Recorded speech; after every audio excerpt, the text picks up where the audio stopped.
Hi, this is Syed and Nabil from Agile Force.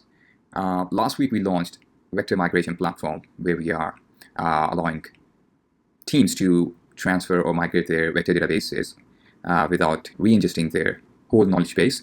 In our launch video, we showed how we transferred the vectors from Pinecone to Quadrant. And in this video, we're going to do the live testing of migration from Pinecone to Weaviate, and Nabil is going to drive us through this. So yeah, let's see how it goes. So here I've selected Pinecone as source database and Weaviate as target database. So done some background configurations of these two databases.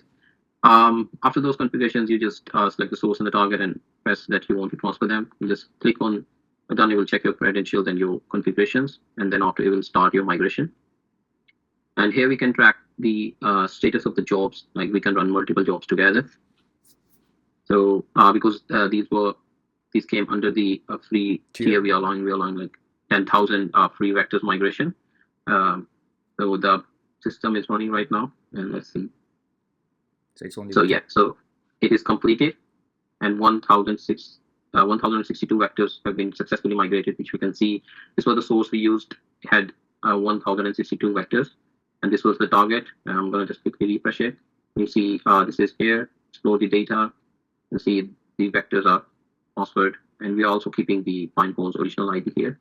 And this is real time. Sorry to cut you off. This is real time, and how quick you can see. Even if there are 100,000 vectors, we have tested all. We have done the live migration for some of the clients, and they ran successfully.